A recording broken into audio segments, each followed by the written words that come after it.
विधान परिषदेच्या पदवीधर आणि शिक्षक मतदारसंघाच्या निवडणुकीचा निकाल समोर येतोय. मुंबईतील पदवीधर शिक्षक, कोकण पदवीधर आणि नाशिक शिक्षक मतदारसंघ अशा 4 मतदारसंघात ही निवडणूक झाली होती.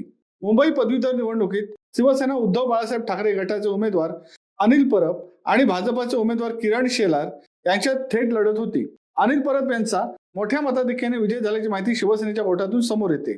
तर कोकण पदवीधर मतदारसंघात भाजपच्या निरंजन डावखरे यांनी तिसऱ्यांदा विजय मिळवत आपला गड कायम राखल्याचे सांगितले जात आहे. मुंबई पदवीधर मतदारसंघात 1.5 लाखांच्या आसपास मतदार आहेत. गेली 30 वर्षे शिवसेनेच्या ताब्यात असलेला हा मतदारसंघ कायम ठेवण्याचे ठाकरे गटापुढे मोठे आव्हान होते. यंदा भाजपचे किरण शेलार यांच्यासाठी भाजपने मुंबईतील आपली सर्व यंत्रणा कामाला लावली, मात्र त्यात त्यांना यश मिळू शकले नाही.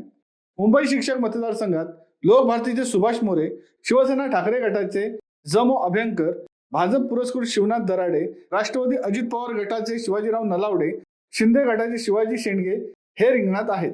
सुमारे 15,000 मतदार असलेल्या या मतदारसंघात जास्त नोंदणी केलेल्या उमेदवाराला विजयाची नेहमी संधी असते. कोकण पदवीधर मतदारसंघात भाजपचे विद्यमान आमदार निरंजन डावखरे आणि काँग्रेसचे रमेश कीर यांच्यात लढत झाली. ठाणे, पालघर, रायगड, रत्नागिरी, सिंधुदुर्ग अशा 5 जिल्ह्यांमध्ये पसरलेल्या या मतदारसंघात सुमारे 2.25 लाख मतदार आहेत. यापैकी सुमारे 1 लाख मतदार ठाणे जिल्ह्यातील आहेत. शिवसत्ता टाइम्स न्यूज ब्युरो, मुंबई. दे धडक बेधडक वृत्त देणाऱ्या आपल्या शिवसत्ता टाइम्स न्यूज चॅनलला लाल बटन दाबून सबस्क्राईब करा आणि बेल आयकॉनला क्लिक करायला विसरू नका.